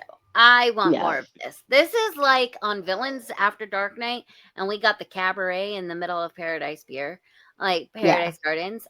I absolutely love this. I just wish there were more villains. More villains. Well, the way they did that was really good, though. Yeah. Yes, they did. The main villains are Captain Hook, Cruella de Vil, and Maleficent. Those are the three that are live on stage. Then we do get appearances from Hades and Jafar that are in the mirror. The premise is that the magic mirror keeps getting asked by all of the villains who is the most misunderstood, because we're not villains, we're not bad, we're just misunderstood. But the magic mirror only answers to the queen of the queen from Snow White. And so he's like, I can't make the decision because I only answer to the queen, so I need you guys to make the decision. So they bring out 3 villains and they make their case, and then at the end of each show, you choose a villain to be the most misunderstood. Yeah.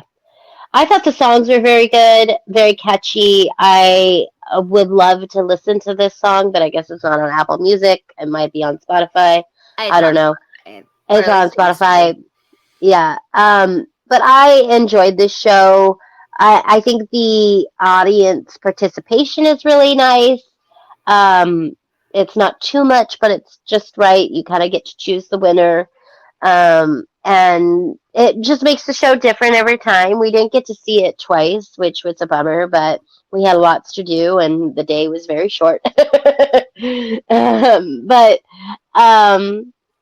I think the costumes are great. The villains, who they got to look like Maleficent and Cruella and all of that, and their singing voices, their energies are really good for the villains. This was a great show. I enjoyed this. This is a good addition and better than the Cars show that was there. Yes. Yeah. I really liked it. Anytime you get real face characters, villains, I'm a big fan of. So like Oogie Boogie Bash, you got them with their prosthetics and stuff. It looks great. Music was fun. The use of the video walls for the mirrors was amazing. So the only thing I'm kind of bummed out, and it's not the show, it's the location of the show, because we all know, we got to ride Rock and Roller Coaster for the last time. It's going to be Muppets themed. A mini Muppet Land with a new show theater would have been sweet, since it's right next to it. I'm like, so that kind of shows that maybe we aren't going to get a Muppets Courtyard and show attached to the roller coaster, but it's okay because the villain show was amazing. So good job on it. I hope it lasts. It does have rewritability. It does lend itself to, maybe different villains breaking through the mirror. Like I said, we did have Hades and Jafar almost make it through the mirror. I do think they're going to need to work on their theming throughout Hollywood Studios and how everything connects, especially when we get everything they've promised in Hollywood Studios with Monsters, Inc. and the Muppets and all of that, because having Rock and Roller Coaster be Muppets, and then behind it is a Villains Theater show, and then next to it is Tower of Terror, and then you'll have Monsters, Inc. on the other side, and then Toy Story. I think the cohesiveness of Hollywood Studios is a little disjointed right now. But I guess they just are saying we're at a Hollywood Studios movie making. Yeah. I don't think it's ever going to be cohesive. It's just it's behind the scenes. What did we think of the Little Mermaid show? Great place to take a nap. Whether it was the weather or where this park was on our trip, I did not see much of it. So Yeah. I'm not going to draw shade on it. I heard your guys' criticisms, and that's fair. Yeah. But I napped through most of it. I for as long as this show was down, and for as long as this show should have been worked on, I felt like it it didn't really make a difference. I don't know, like it seemed like the same show with like updated. No, not when updated is not the right word. I'm not updated. I don't know, like a different. Well, I can tell you where it is right now, and I just thought of my one criticism that I did realize, and I think I might be kind of maybe even taking it away from Courtney here, but the loss of the puppeteering to make computer characters look like they're puppets, I thought was a big fail. Yeah, absolutely, 100%. This looks like the 1990s. Like we went backwards in CGI. yeah. I will tell you that it is 2025, and we can definitely, like, Universal has screens where you can't tell what is real and what is not. So that's the kind of technology that we should be having in Disney right now in 2025. Not this 1990s shit. I swear. Like, it looked like, you know, when you go into Philhar Magic and it has that old school computer look, that's what King Triton and the sisters look like. And I'm sorry, but that's 1990s shit. Like, that is, we are beginning to be computer CGI. That is beginning. And I'm a little confused on this show because we have a great Little Mermaid show on their cruise ships. We've had a great Little Mermaid show on Broadway. Mm-hmm. We have the technology. I was expecting something kind of like, you know, at Universal, they have the Bourne Identity show. Exactly. That's what I was talking about, where you can't tell. Yeah, you can't really tell what's real, and they play off of each other on screen and what's in real life. And I was going to say, if you are going to take away some of the puppets that were there, because I didn't really care for the show when it was there before, because it was a little kiddish, you know, it was fine, but it wasn't like the best show of all time. But we've done The Little Mermaid.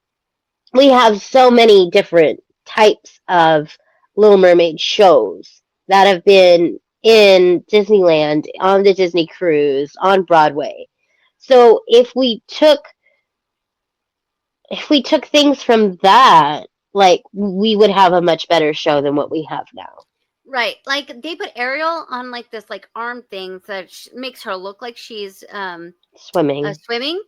If you just put her on roller skates and have the tail there like they did in Little Mermaid on Broadway, that's fine.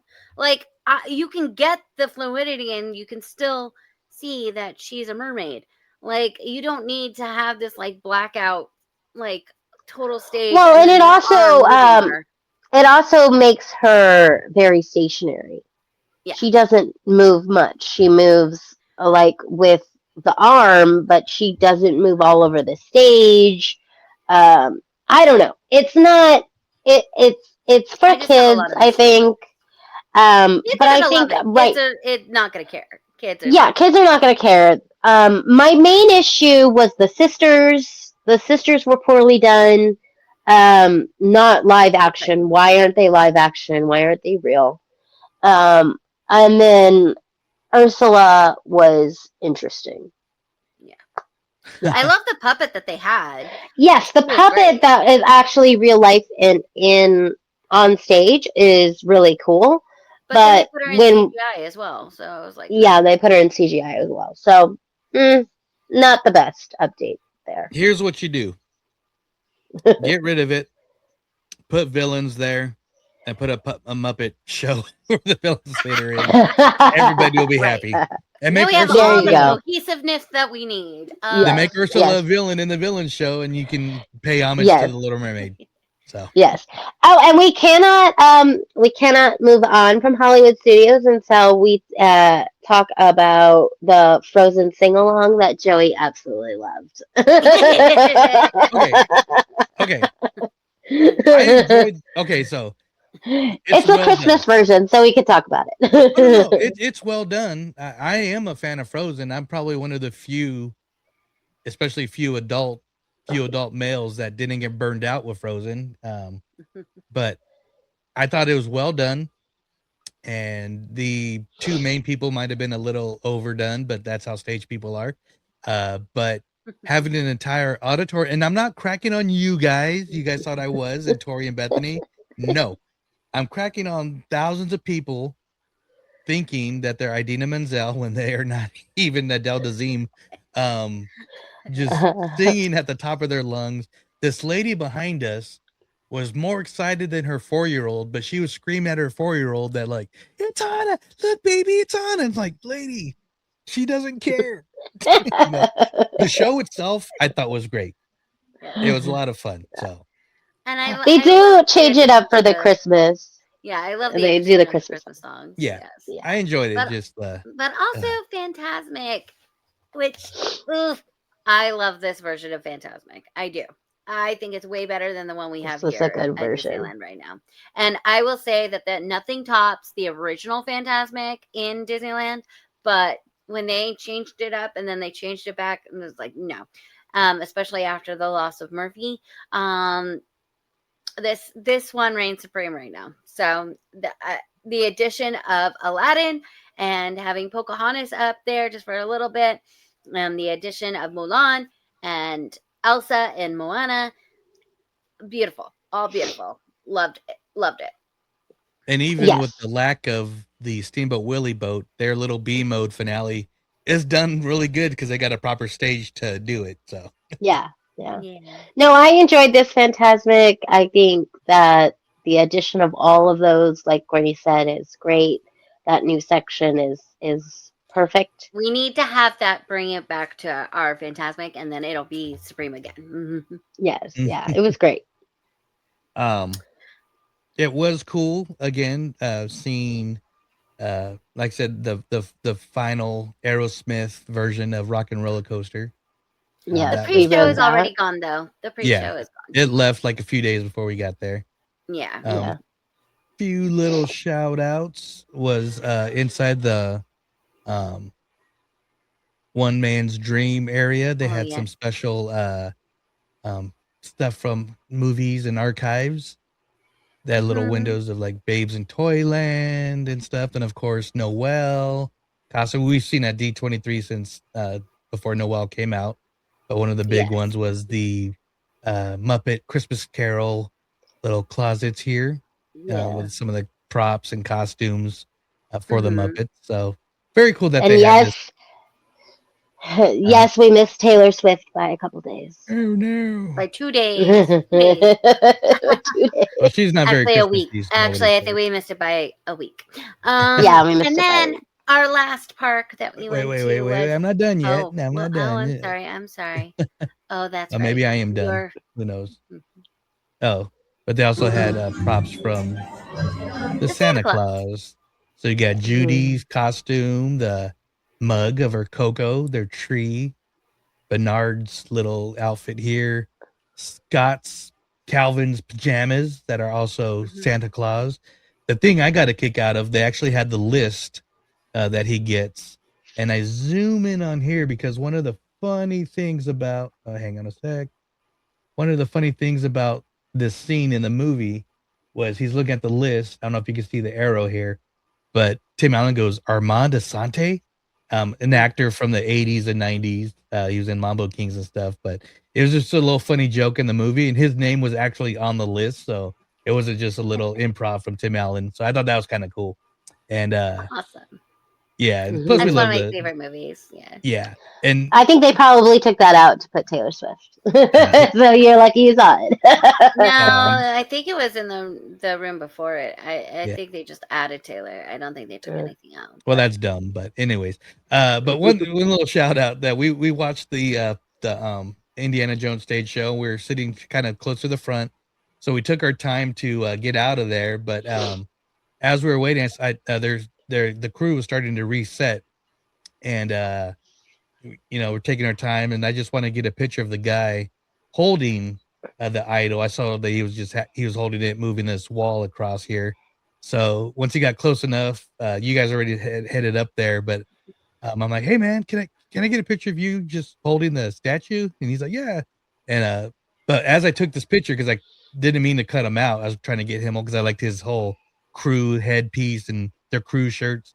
And as I was taking the picture, he's like, you want a selfie with it? And I was like, and it moved me off frame. I was like, hell yeah. So he handed it to me and I was able to take a picture. And I thought that was really cool. Little Disney magic. It was. At the studios. I'm glad you had that moment. I know, because you were like, because I was gone. Yeah. So just want to share that real quick. That was a lot of fun. Yeah. And then our last park was Animal Kingdom. And the new things here was Zootopia, Better Zoo Getter, and the Christmas Menagerie. And I think that was it. That was new for us. For Animal Kingdom, yes. Yeah. Oh, and our last time on Dinosaur. Oh, yeah. Our last time on Dinosaur. And this was the night we got it downpoured rain. Yeah, this was our last night at the resort. What do you guys think about Zoogether?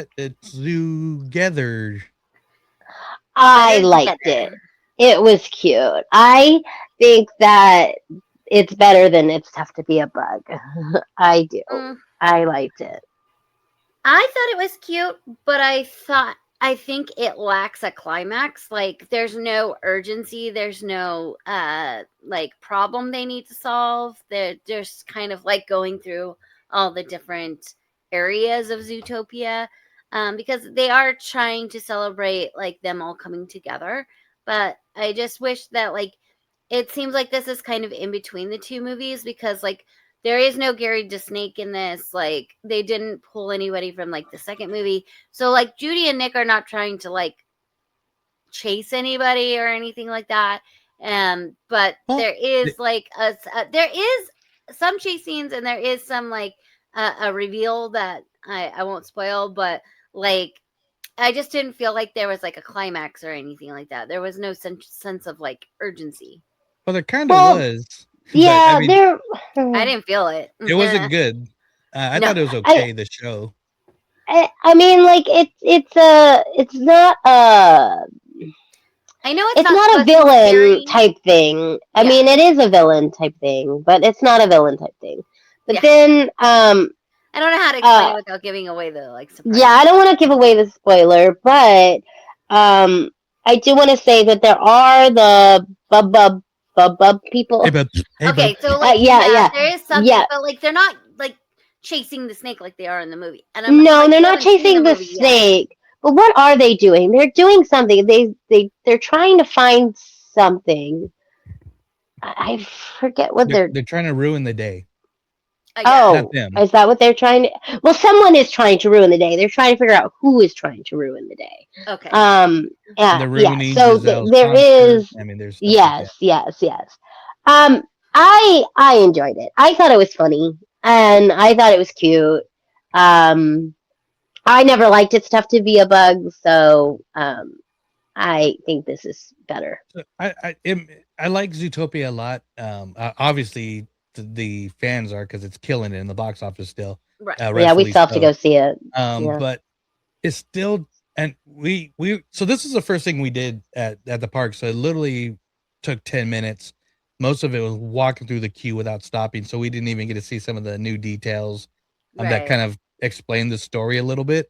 Yeah. So I still don't get the fact why they're under a giant tree when It's Tough to Be a Bug made perfect sense to be there, in my opinion.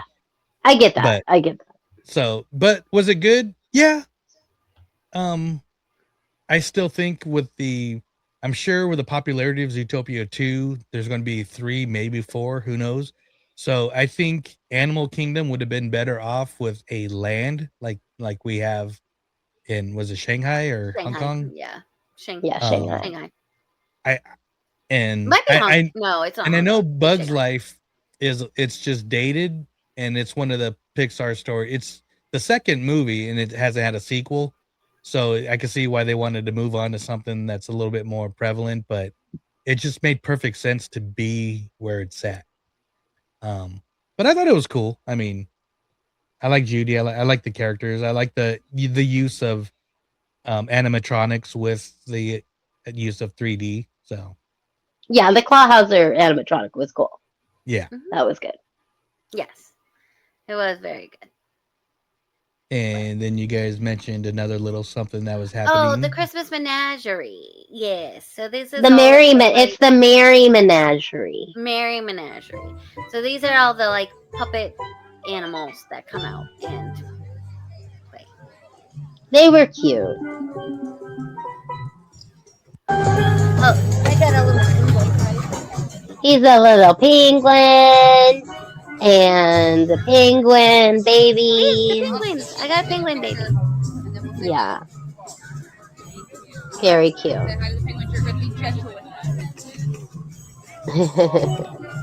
The puppetry is awesome. I think the puppetry on all of these characters are awesome. The reindeer, I think it's a reindeer. Yeah, the reindeer was nice, and then also there was like a little snow fox, like a snow fox, and the baby reindeer. I've seen a bear in previous iterations. There's I didn't see a bear this time. Yeah, we didn't. No, we saw the fox. Yeah, all cute, all good. Not really need to spend a whole lot of time there, but interact with all of the little animals there is so cute. It's a great way to have Christmas in an animal park. Yeah. And cute. We saw walls. There's walls up. Oh, we did. We saw lots of walls. Mm-hmm. Tropical Americas was there. And we definitely got stuck in Dino Land when it started raining, trying to figure out how to get out of there because everything was kind of walled off. But yes, they are definitely working on Tropical Americas, and we definitely went on Dinosaur. Definitely not going to miss that one. Not going to miss it at all. You guys are so funny. You crack me up.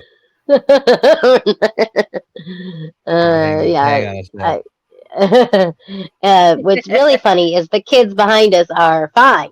Well, they're not that fine. Do you see their faces? They're like, oh, this is on the set. Well, we see their faces. We don't see your faces because you guys are buried in your hands. Okay. Yes, okay. And our first picture looks exactly like that too. So yeah, our first picture on Dinosaur looks exactly like that. And just to give you a reference, I went on Monsters Unchained, and I actually saw what happened in Monsters Unchained. Dinosaur is frightening. I did not. I mean, I went on it, but I can't tell. Yeah, more on that next episode. Yeah, I went on it. I did go on it. So that was Animal Kingdom. So next on my notes, and we'll probably end with this, but maybe we can just do this briefly. What was your favorite? Just obviously we went to celebrate Christmas and have Christmas time there. So what was your favorite? Just like Christmas ness of any part of the resort, rather. I think my favorite Christmasness was as the party was wrapping up and we were on Main Street and it was snowing. Yeah, I don't think you can get any Christmasness than that. Yeah, I mean, definitely the party just gave all the Christmas vibes. The Christmas party. But also, like, Hollywood Studios is very much like Christmas all day long. Even though that they had the Jollywood, but like right there on Sunset Boulevard is very much all Christmassy, and giving Christmas vibes as well. But definitely the Christmas very party. Old Hollywood vibe. Yeah, very old Hollywood Christmas vibes. Yeah. Finally saw Gertie with an ornament. Yeah. Very cute. But no.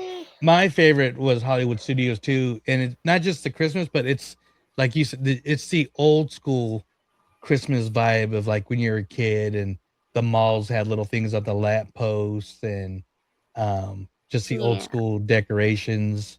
We made the Clean Plate Club, but just these old stars and everything.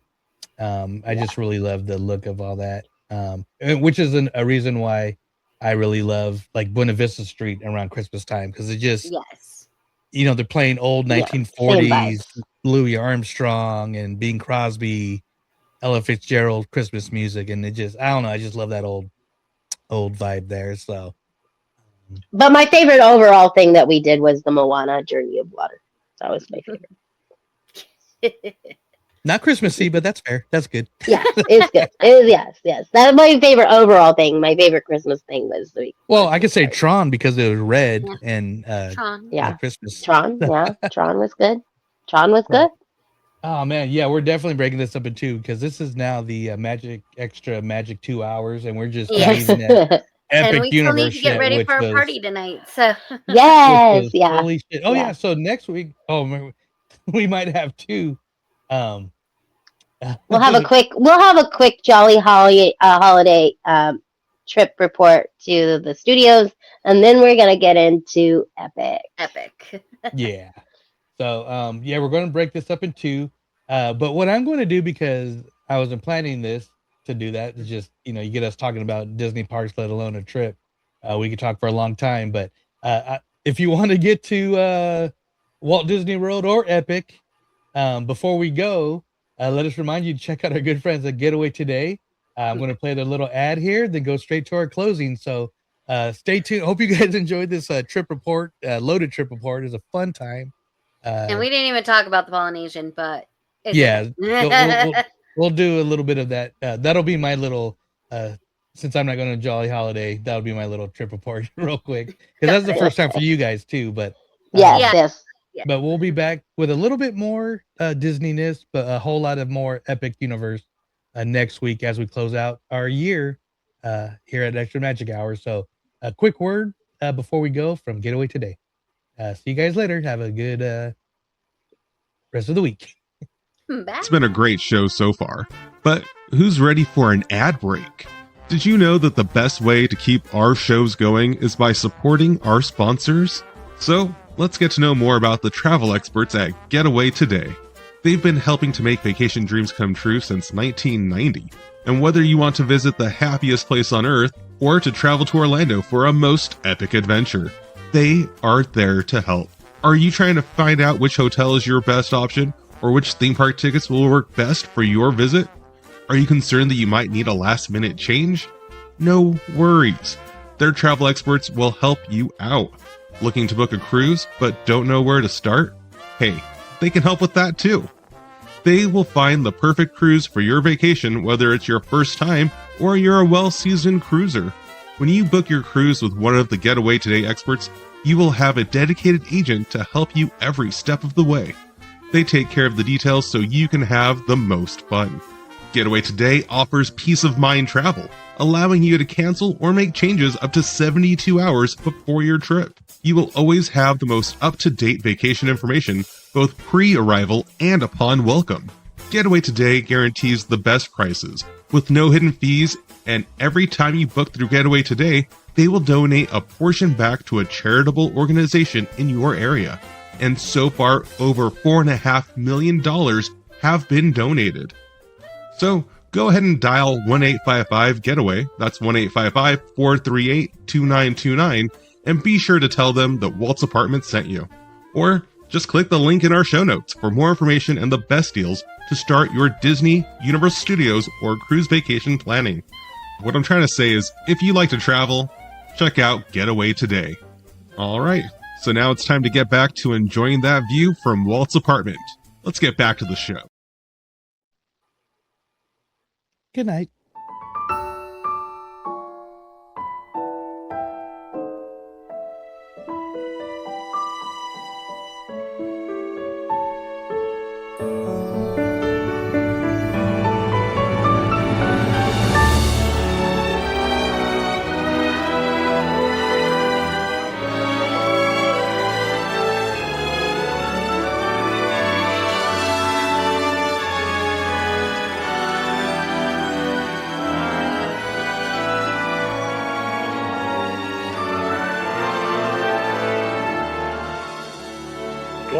come to this happy place, welcome. Disneyland is your land. Here age relives fond memories of the past. And here youth may savor the challenge and promise of the future. Disneyland is dedicated to the ideals, the dreams, and the hard facts that have created America, with the hope that it will be a source of joy and inspiration to all the world.